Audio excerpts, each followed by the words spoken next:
I am deeply unserious. So, I have a flight later today. I should be leaving in the next 30 minutes, but I haven't packed my bags. I'm currently having lunch, and I'm currently watching the last season of The Blacklist. So, to explain myself and I suppose my lack of actions, right? It's recess, and that means I'm going home for a little bit for two reasons. One, to see the fam. Two, to get some work done. And I don't know, just change the scenery, right? But here's the thing. I have a flight later today, right? And I have to be at the airport at least before traffic because, Joburg traffic is a little bit crazy, right? And the thing is, I'm a type A person. I believe in having more than enough time to get shit done, right?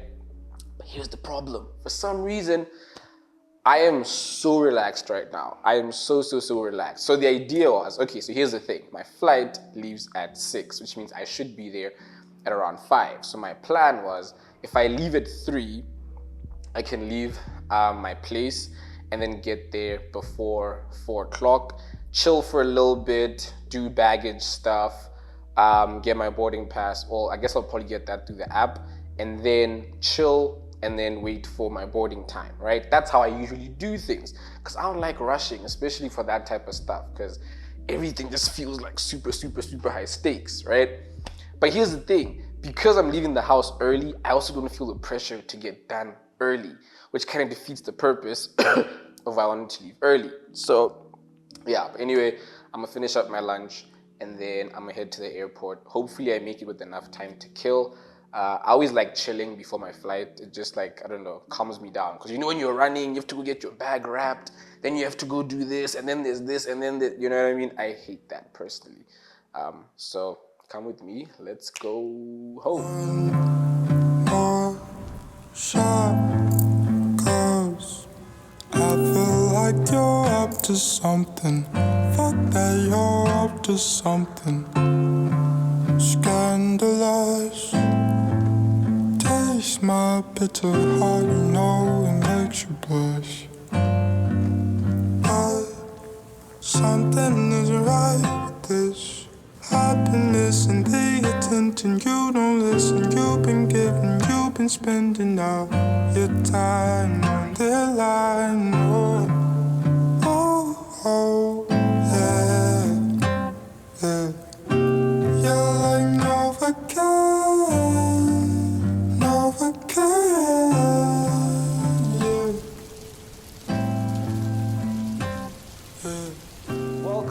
Welcome to recess. Yes, we are still on recess, and yes, I am still home. I don't know, it's gonna be a while till I leave. Okay, that's not true. Maybe, I think I'm leaving in less than 5 days now. There's just a few things I need to wrap up. But honestly, I've actually been using recess for what recess is for, resting. But that's also a lie. To be fair, I decided to dedicate this time to also understanding Cine EI for a couple of reasons. We'll chat about them just now, but honestly, haven't been up to like a lot since I got back, besides just linking up with friends, hitting up the gym, and yeah, just a couple of link ups here and there. But for the most part, I really have been resting. But I was wrestling with something very important, right? Which is, how do you get the correct exposure using S-Log3 and you don't have an external monitor, whereby perhaps you can use false color, right? Now, this is very important, or very important to me personally as a cine, right? And aspiring colorist, because the thing that I cherish most in a lot of the things that I produce is how clean the final product is. And that's in part understanding, obviously, lighting and the actual camera in of itself and what it sees. And I think that's the biggest part of being a good cine. Yes, the lights and cameras are great, but ultimately, if you're not able to frame your mind around what the camera is seeing relative to what you want to reproduce and kind of finding that middle ground, it becomes very difficult to, I think, produce really great quality work, right? So, fun fact, this talking head video I'm recording on the FX30 at ISO 12,000 something.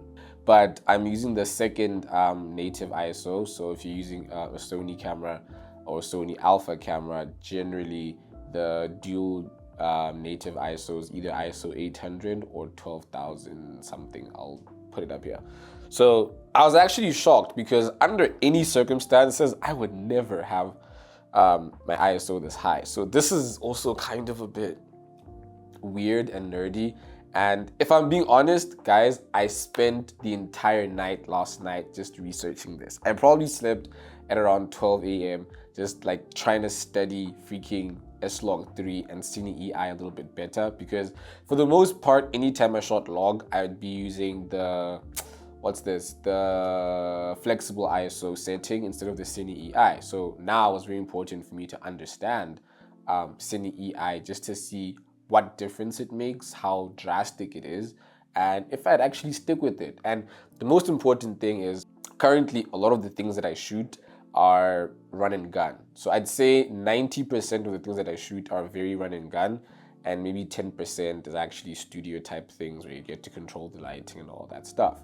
So with that being said, it was important to see if I can, I'd say, competently use S-Log3 in both settings and understanding the pitfalls and shortfalls of it, right?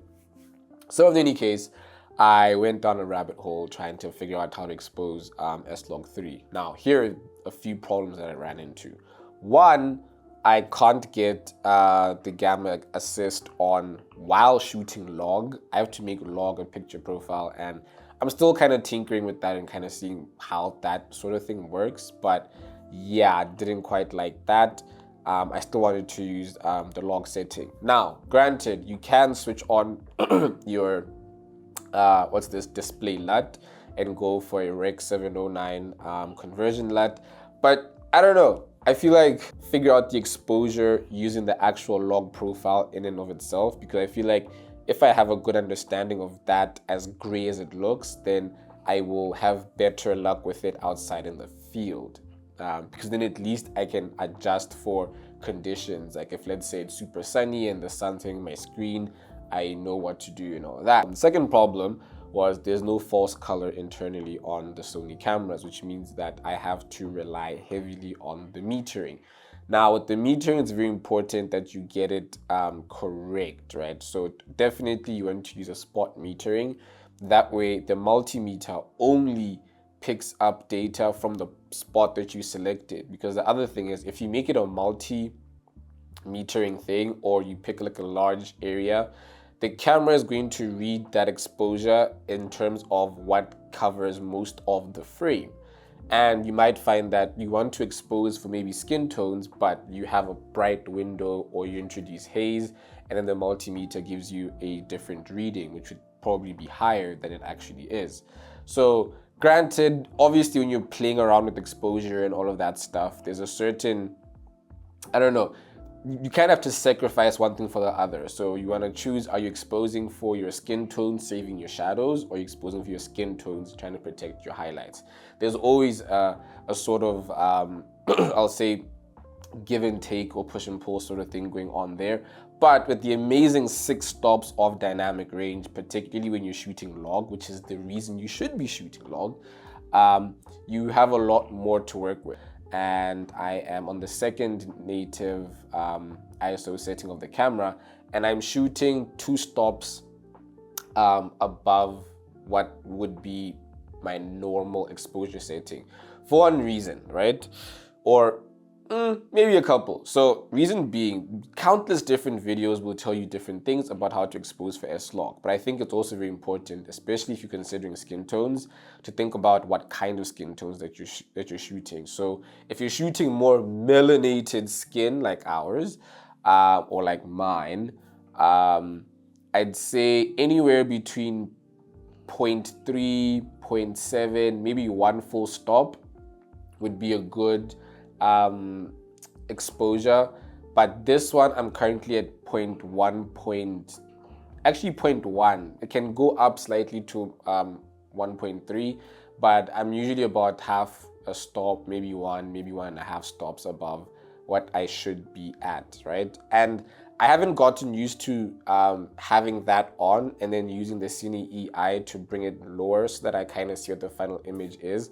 I feel like seeing it in that brighter or slightly more overexposed picture, I think just makes more sense to me visually. It might be different for somebody, but I think personally that's how I prefer it. So yeah, I'm actually thoroughly enjoying this. I think for a while it was very tricky getting into Cine EI and S-Log because there's very little margin for error. Kind of.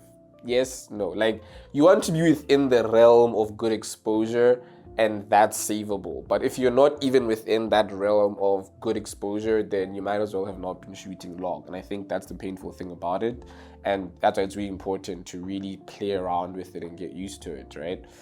So I did get some test footage where I was looking at different exposures and just testing out the S-Log. And honestly, when you overexpose slightly, you really retain a lot of detail in your shadows, which when you bring down your highlights in post or your overall exposure in post, your highlights come out perfect, they're clean, it's crispy, it's glossy, it's everything amazing. So I think there's really much to learn as far as S-Log and Cine EI. I'm definitely not where I want to be. I think, well, granted, I haven't had many problems with it because I think in the beginning I was very reluctant to use it in certain ways. I think one way that I did get around it in the beginning was I'd use flexible ISO. So granted, I think at least from what I was getting, yes, you do lose quite a bit in dynamic range because you're not shooting at the base ISO of the camera. But generally, I would shoot between ISO 100 and 200. I think if you're in Cine EI mode, the lowest you can go is ISO 200. If you're in flexible ISO, you can go down to, I think, the 80s or 60s or 100, somewhere there. So as long as you're in those low settings, you don't really get a lot of noise or any noise on your sensor or on your picture, which is fine. But when you now, if let's say you're shooting an event and you have to now head inside, that judgment call is very important in terms of, do you crank your ISO higher or do you switch strictly to the to the native ISO. But also the other thing to consider is, especially when it comes to the lighting conditions as well, is when you are using your native ISO, if you don't get the exposure right, you might as well have not been on the base ISO, I think, from what I've seen. But then again, I don't know, maybe I'm just a perfectionist. But honestly, yeah, S-Log is very fun. Don't get me wrong, S-Log, absolutely amazing colors that you get. I don't see myself switching to any other shooting mode, particularly the more I get comfortable with it. And I think I can only get better using S-Log because the only other time or the only other way that I'd probably use it now is, I think, saving up for an external monitor and using false color and just having a consistent IRE value that I use for the different things that I shoot, you know. But honestly, guys, S-Log3, absolutely amazing. Also, because I've started, you know, tinkering about in DaVinci Resolve and playing around in there and using a lot of the footage that I've been testing out like this in it to practice my color grading, I think it's a match made in heaven. There's still a lot more I'll say scenarios I need to test out as far as using S-Log. So still going outside, using doing landscape things, particularly also in daylight. I feel like early morning and late evenings are slightly easier, so there's still much to be considered as far as, you know, the whole wider range of shooting scenarios. And I think that's what scares me, because I feel like I basically just want to build up my own sort of mental, I'll say, library or reference list as far as, okay, what happens, what kind of scenarios are great if I'm shooting half a stop overexposed? What kind of scenarios need me to be 2 stops overexposed or 1.5 stops? You know, those little tiny minor things really go a long way. And I still have to test this out in a studio environment. But other than that, hope you guys enjoyed this video. I am still on recess. I will be back at school next week, probably. I still have a few things to wrap up this side. and then it's on with term 2. Yo, guys, if term 2 is anything like term 1, I just know it's going to absolutely be a doozy. But thank you guys for stopping by and checking out this video. Check you guys in the next video. As always, it's your favorite Cine here, Matiko Khiba. If you're new, please don't forget to subscribe down below. If you're not, I'll settle for a like, nothing crazy. Don't forget to keep your bell notifications on so that you're notified when I drop a new video. And with that said, check you guys.